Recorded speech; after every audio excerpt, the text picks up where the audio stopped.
আসসালামু আলাইকুম। আপনি কি জানেন ভুল মানুষকে বিয়ে করলে পুরো জীবনটা কেমন বিষ হয়ে যেতে পারে? একটা হাসি ধীরে ধীরে কান্না হয়ে যায়। একটা স্বপ্ন যা একসময় আনন্দের সঙ্গী ছিল, সে একদিন দুঃস্বপ্নে পরিণত হয়। একটা সংসার যা জান্নাত হওয়ার কথা ছিল, সে হয়ে ওঠে প্রতিদিনের যুদ্ধক্ষেত্রে। চলুন আপনাকে একটা গল্পের মাধ্যমে বোঝাই।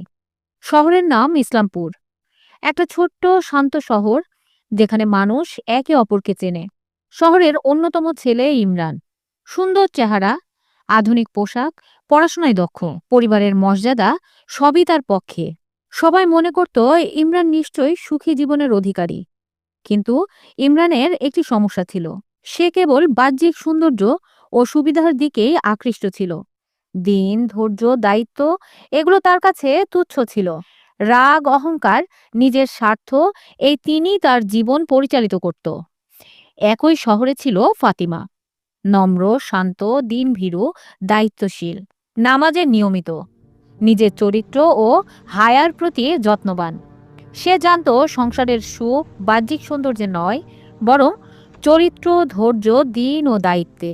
একদিন ইমরান ও ফাতেমা একটি সামাজিক অনুষ্ঠানে মুখোমুখি হলো।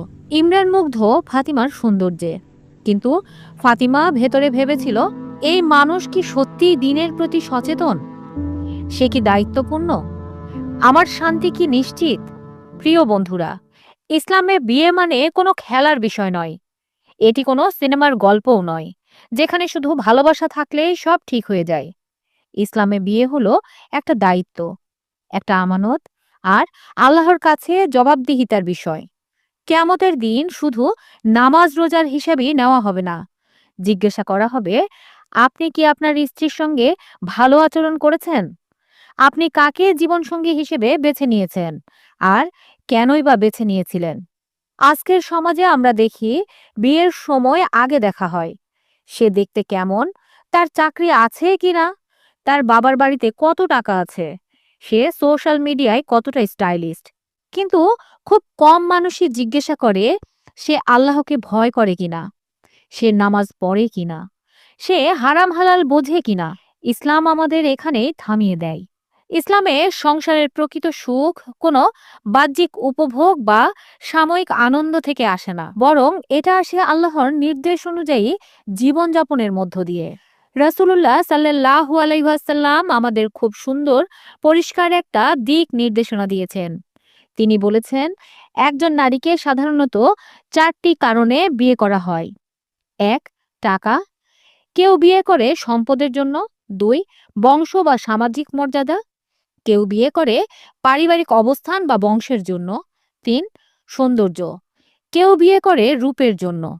কিন্তু নবীজি শেষ কথায় যা বলেছেন সেটা সবচেয়ে গুরুত্বপূর্ণ। তিনি বলেছেন, দিনদার নারীকে বেছে নাও। একজন দিনদার নারী আল্লাহকে ভয় করে। সে একা থাকলেও ভুল পথে যাবে না। সে সুযোগ পেলেও প্রতারণা করবে না। সে রাগের মাথায় সংসার ভাঙার কথাও ভাববে না।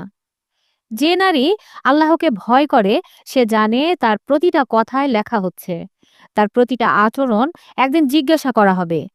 সে অল্পতে তুষ্ট থাকতে জানে, সে কষ্টের সময় ধৈর্য ধরতে জানে, সে সুখের সময় অহংকার করে না। একটু ভাবুন তো, একজন নারী খুব সুন্দর, দেখতে মানুষ তাকিয়ে থাকে, কিন্তু কথায় কথায় সে অপমান করে, রাগ হলে গালাগালি করে, স্বামীর পরিবারের সম্মান রাখে না। এই সৌন্দর্য কতদিন টিকবে? ২ বছর, ৫ বছর? কিন্তু খারাপ ব্যবহার সেটা প্রতিদিনের বিষ হয়ে ওঠে। ইসলাম তাই বাহ্যিক সৌন্দর্যের চেয়ে চরিত্রকে সবচেয়ে বেশি গুরুত্ব দিয়েছেন। নম্র কথা, শান্ত ব্যবহার, লজ্জাশীল আচরণ, এই জিনিসগুলো একজন নারীকে সত্যিকারের সুন্দর করে তোলে। ইসলামে হায়া বা লজ্জাশীলতা ঈমানের অংশ। যে নারী পর্দাকে গুরুত্ব দেয়, যে নারী নিজের সীমা জানে, সে শুধু নিজেকে নয়, পুরো সংসারকে হেফাজত করে। ইসলাম এমন এক নারীকে পছন্দ করে যে নিজের ইজ্জতকে নিজের চোখের মনির মতো আগলে রাখে।